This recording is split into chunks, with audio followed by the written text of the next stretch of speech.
So folks, this is the Judge Dredd panel because we are about the law. That's what this thing's about. I'm a tax guy, so what I do on my day job, I talk about Section 1202 QSBS. I talk a lot about Section 121, and I said, look, what I really need, I need a panel with some sex appeal. I need a panel that's going to be rocking, that's going to rock this house. And they were like, how about compliance? And I was like, great. So look, I appreciate everybody who's here because this is serious business, right? And there are a lot of changes coming up, and I think the first thing we should do is vote on who has the cooler name, Chaz or Marwa.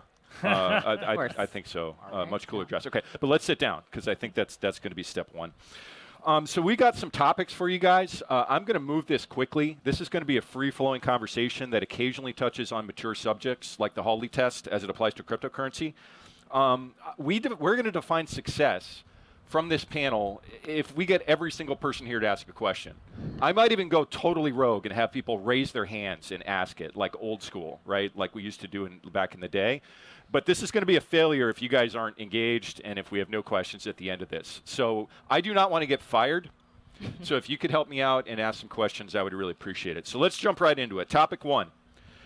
We're going to talk a little bit about the marketing, the advertising rule countdown. As we said on this stage, gentlemen and lady, we have 1 month, 20 days, 13 hours, 50 minutes, and 31 seconds until November 4th at midnight.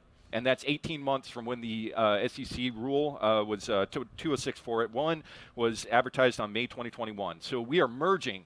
The only merge happening here is not the Ethereum merge, right? We are merging the cash solicitation and we're merging the advertising rule, right? And that is a sea change. So we get to do some stuff as advisors a little bit differently. So for the panel, what should our people be doing right now to prep for this rule? Because we do not have a lot of time left. What should we be doing right now, Chaz? What do you think? Well, if you haven't, I would suggest starting with reading it. Right? It's pretty dry. Yeah, I'm not going to lie to you. Yeah. There are some summaries of it, so if you just want to start there, that's fine.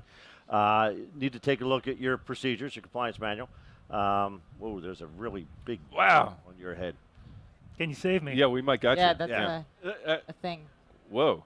So yeah, I told you we were going to mix it up. That was Bee stings. Certainly, let's start there, right? Yeah. Read the rule, understand how it applies to you, understand how you want to utilize it, right? Because it's a great opportunity. Sure. And that's not something we often say about new rules, right? Right. But here's an opportunity that advisors hadn't had before to really sink their teeth into advertising, using testimonials, using endorsements. For the first time, using third-party rankings and hypothetical illustrations. There's a lot of marketing opportunity in this rule. Yep. And it also simplifies some things, right? Because as you pointed out earlier, it takes the solicitor rule and the previous advertising rule and combines them two into one unified rule. Absolutely. Right? So I think it's really a great opportunity. So read it and start thinking about how you want to use it. Yeah, and Matt had a really good framework in discussion. So this is a topic he didn't want to opine on, but I'm definitely going to ask you to comment right now. But he had a great comment about how the SEC and FINRA, to their credit, we think, are moving a little bit more from a rules-based framework, right, to what? What are they thinking about? Yeah, so I mean, I don't think this is new. I think this shift's been happening globally amongst regulators for a while, but just moving more towards principles-based systems. And about the new marketing rule, I think there's just a recognition that with technology, with global markets, things are moving a lot faster than they used to move. And when you try to set things in stone, when you try to use a rules-based approach, you just can't keep up. By the time the rules promulgated, things have moved on. And I do think the marketing rule is a bit of a recognition that we need a bit more flexibility, we need more principles-based systems. I 100% agree with Chaz. There's great opportunity there as a result. So I think it's a great thing, and it's a trend we'll probably continue to see in other areas as well. Very cool. So Marwa, Mac, have you seen anything with your firms that you advise? Because you both have a front row seat to see what other firms are doing with this. Have you had any engagement with your clients on it? So I'll chime in. I think it's very important that RIAs and advisors, broker-dealers, that they rely heavily on some of the technology as well, because your technology is important. And this is not an infomercial by any stretch of the imagination. It's more so that your technology assists what your day-to-day looks like, right? So the disclosures and disclaimers and what you need to put, testimonials, you have to have third-party disclosures added onto the websites and all. I would work with subject matter experts on that rather than trying to be the subject matter experts. Your expertise relies on portfolio management and working with your clients. Trying to keep up with the regulations and the relevancy that, because the SEC and or FINRA are moving very quickly now, Sure. and this is not going to slow down Right. because they want to make sure that the fiduciary responsibility across the board is enforced. So work with your marketing companies that are keeping up to date, work with compliance software. Yeah. That is, in a nutshell, the most helpful when advisors ask me, well, what's your ownership in it? And we have a portfolio reporting solution. So we do need to take ownership, right? So Right. as the technology aspect of it and include those disclosures, but we have to work with the RAs, and you have to have a subject matter expert in between. Sure. So Mac, I guess Smart RIA, have you deployed anything on your platform? I can't say that I've seen it, but I'm curious. What have you guys done? So we have over 100 subject matter experts that use our platform to serve their clientele, and multiple of those have deployed things. Okay. And typically when there's an internal compliance team that's controlling things, we can give recommendations, but we're not adding to the platform for them because they're going to have specific ways that they want to do it. Customize it. Just in general, what I've observed is it's a fantastic opportunity, but just don't try to be clever. Right. Don't think Don't be too cute. You don't want to be the example.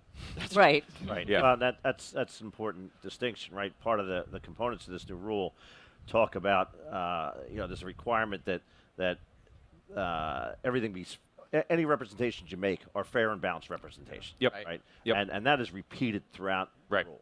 And you got to prove it. And you got to prove it. Yeah. Right? You need to have the goods. Right. So it's not a puffing contest here. You Right. can't talk about I'm the greatest investment advisor ever to walk the face of the earth without something to back that up and without some balanced representation as to what are your limitations, what are the risks, those sorts of things. Yeah, and maybe just hit on Matt's framework, like to look at the rule. It's even in the FAQ. It was kind of interesting. They were like, what if we don't have a 5 or 10 year performance history, and that's a required component, right, to justify some of these features.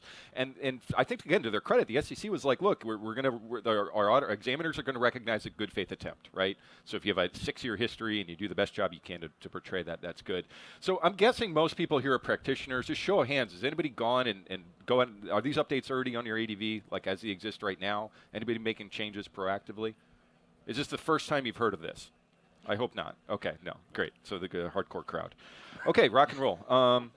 So let's move on. So this to me was the most interesting topic that we debated earlier, and that was more or less dovetailing on Marwa's session. Marwa was here at 4 o'clock yesterday, baking in the sun for the audience and crowd, talking about the future of work. And opposite us on the main stage, I wish it was happening like right after this, the Matthew Ball guy, that metaverse guy, is giving his spiel. And I've heard it 100 times, but it's good. And he talks about the future of work and where this could all go. Anybody here read Neil Stephenson's Snow Crash, 1992? I recommend it strongly. I got a fan back here. Oh, AJ, what's up? How are you? She's read it. Really interesting read. But it's a prophecy. 30 years ago, kind of took a look at the metaverse and where this could go. And so the question I have for the panel and the group, just jump right in. Does the internet exemption, as it exists to website-based advisors, does that apply to the metaverse? If we're all doing this from our terminals with our cool goggles, because those things are just they're really awesome in our houses, and there's a big billboard, right, that says Smart RIA, have we somehow violated any SEC rules in advertising, or is it just cryptocurrency? There's no rules. There's no taxes that apply. Taxes apply to cryptocurrency. just to be clear. I think it's Anybody an awesome want to take question. that one? I think it's an awesome question.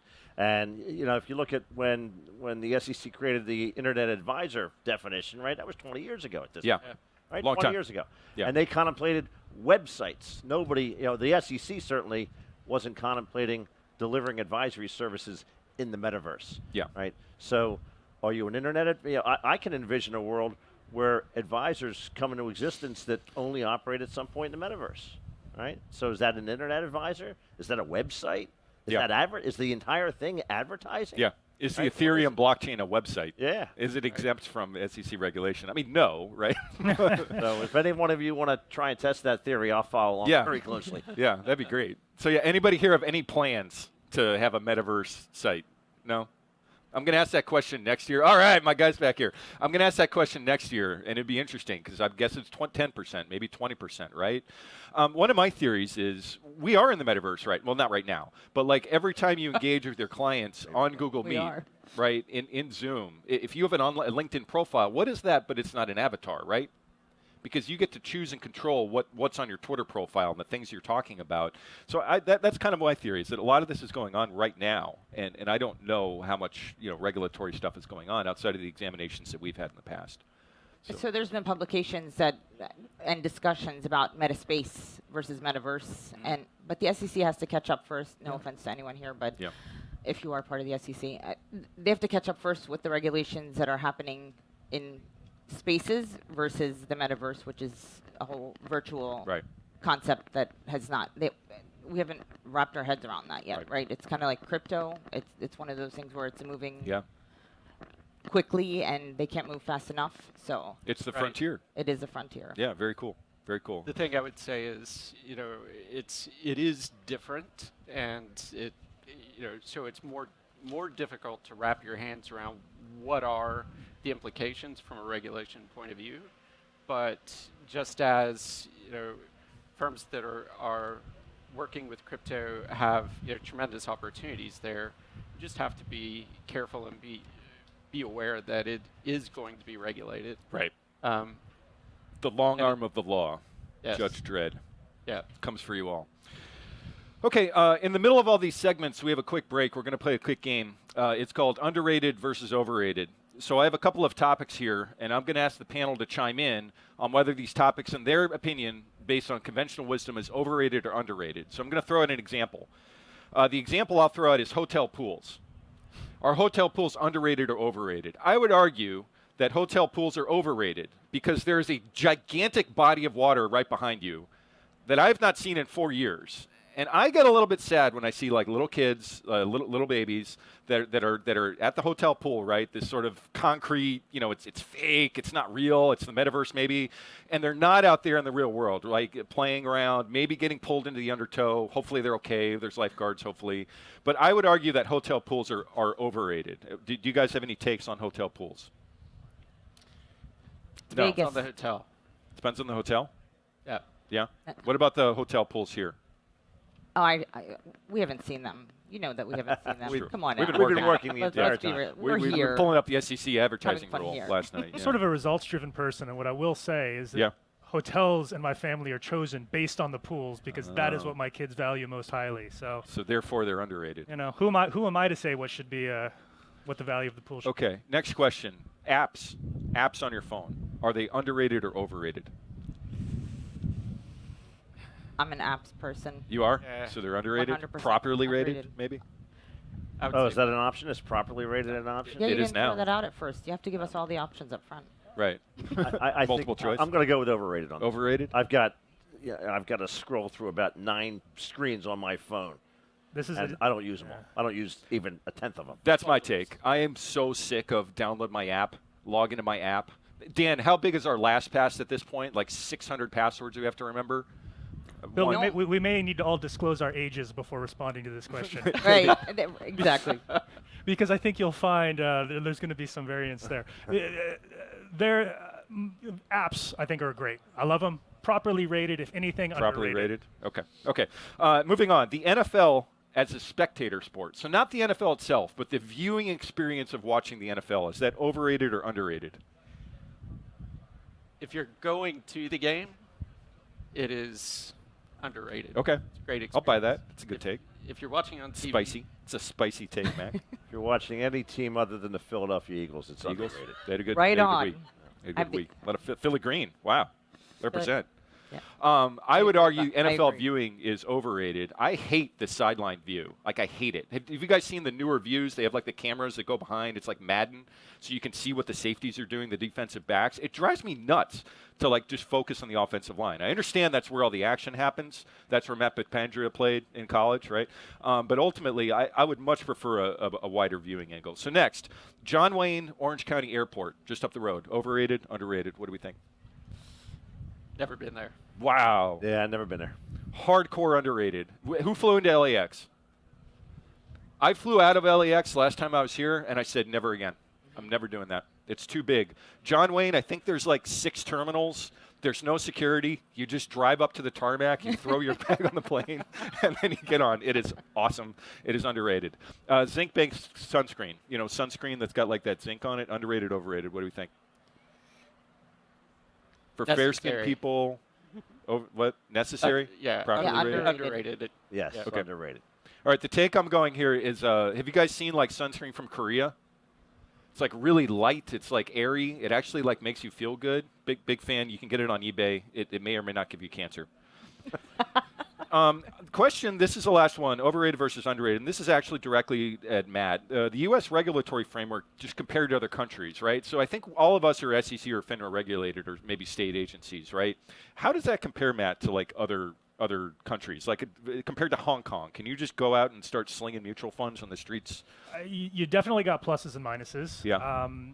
My experience in Hong Kong in general is that it is still much more rules-based. Okay. A lot more box checking. Got it. I have been through an SEC examination. I have been through an SFC audit. I found the What's the SFC? The Securities and Futures Commission of Hong Kong. Got It's it. the regulatory body in Hong Kong. Got it. I found the SEC examination far more intimidating and robust. Okay. The one other big difference for me is that you really have a strong direct line of communication to the regulator in Hong Kong. Okay. I can pick up the phone and call my SFC case officer at any time. Right. I can submit anonymous requests to the SFC and they'll come back to me. Wow. So there are just certain elements. It's anonymous? The The CCP logs the IP address and yeah, well, my WeChat account and everything, anonymous. I'm not sure. Right. But I will say there is a little bit more of a collaborative experience there, which as someone who oversees the compliance function but is not a compliance officer is very valuable to me. I think that is a major difference between the two.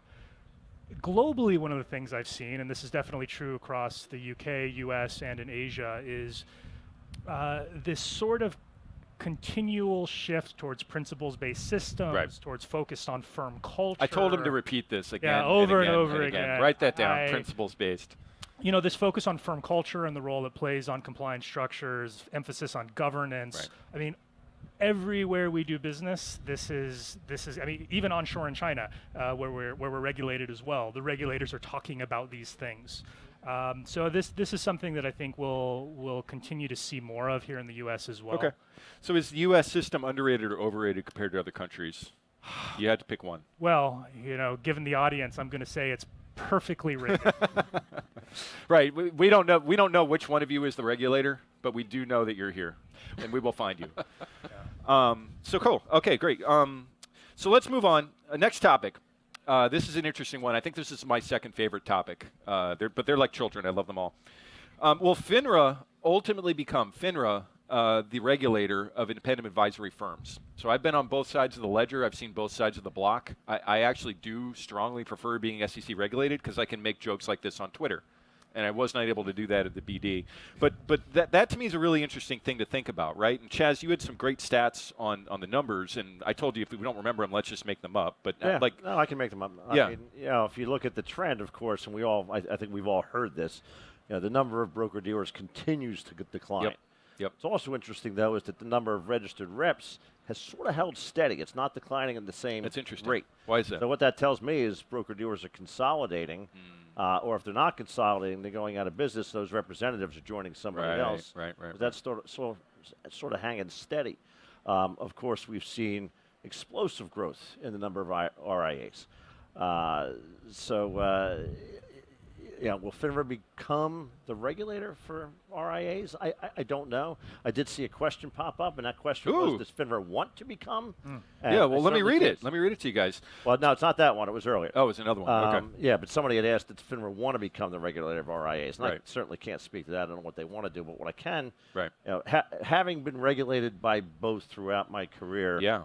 the difference I see is that there is certainly more active communication and active ongoing regulation from FINRA, right? They've got a framework that they have built out, and that speaks to active oversight, right? Whereas, as you pointed out, the SEC system is more principle-based. Well, wouldn't you say it's resources also? Yes, certainly, particularly with the jump in the number of RIAs. Sure. FINRA arguably may have resources that more capacity. Right. Right. No. And would that benefit the end consumer? Would it benefit the industry? I mean, nobody wants more regulation, but given that you've got a seat on both sides of the coin, what do you think? Is that where this is going? I don't know. Okay. Right, and I don't want to make a call Okay. on it. I certainly have had positive experiences with both. Right. No. Right. I hope so. I'm still in business, so Yep. rock on.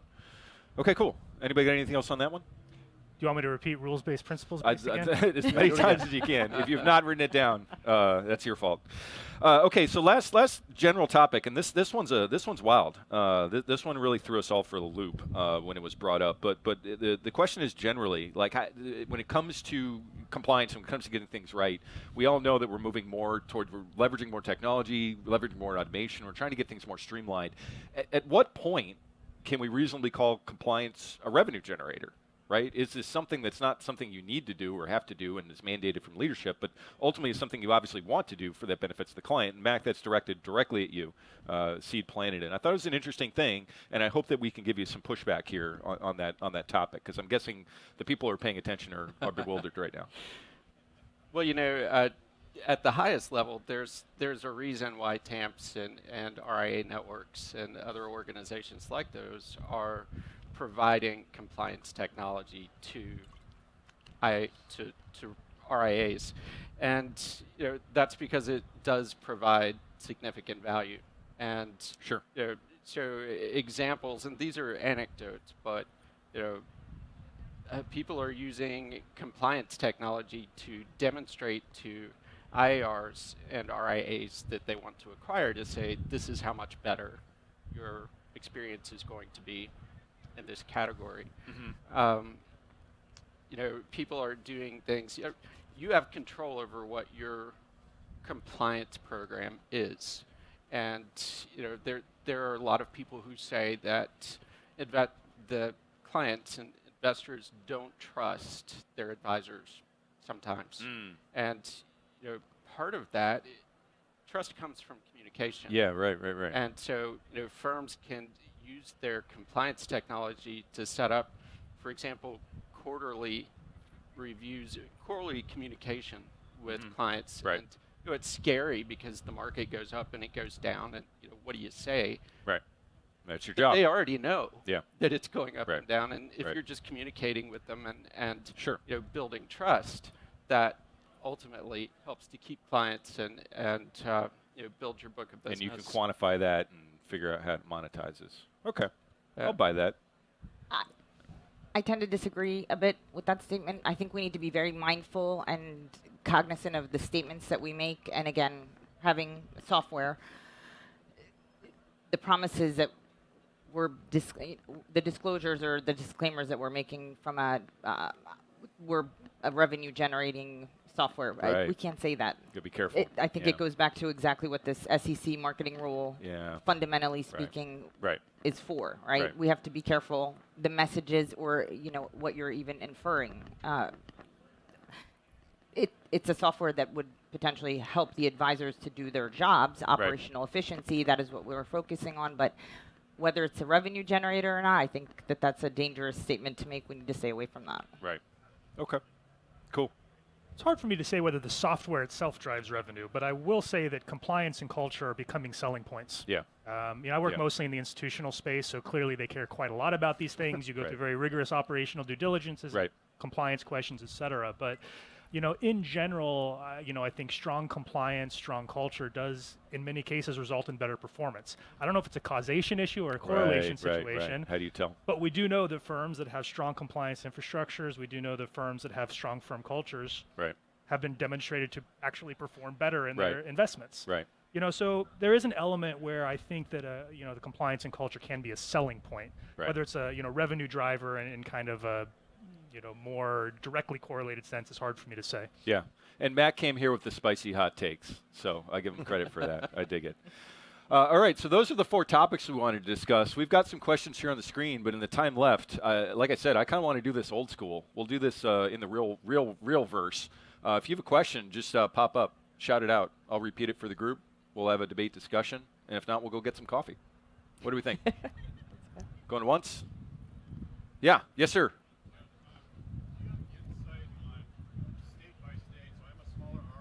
Okay. The People's Republic out here, right? It's true.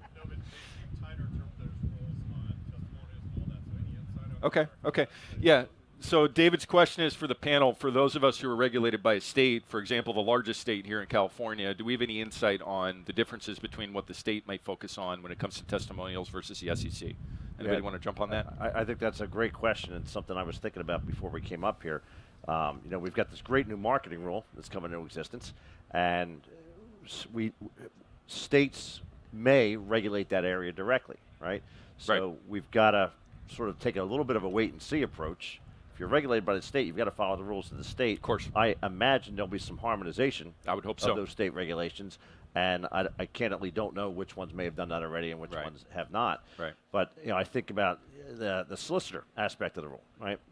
So as we said earlier, this new marketing rule incorporates the old advertising rule and the solicitor rule. Right. Well, certain states have specific regulations about who may be a solicitor. Right. Some states require a solicitor to have taken and passed the 65. Others do not. Yeah. Right. And we've just taken the solicitor rule and sort of tossed it on its head with the new promoter rule. Right. So the answer is, I don't know. TBD, which is the worst possible answer, but it's the truth. Great topic came up, too, before talking about states. Great question, David. Does that answer your question? Yeah, it does. Right. We don't know. But is state CE, because that was something I was not familiar with until it came up in discussion. Is that how many states? Do we have any idea what's coming? Because it's 3 states currently, 8 states coming next year. Okay. The interesting thing on the state side of things is that state registered firms are actually disproportionately affected right now because in the SEC, wherever you're located, that's what you have to pay attention to. But for state registered reps, they can be located in Florida, but they're also state registered in places where Pennsylvania or elsewhere. Yeah. So for me, the worst day of my year tends to be New Year's Eve because that's the day I have to knock out all my CFP CE, and I have like that day to do it because I didn't do it all during the year. So any other questions? Please jump in. The water's warm.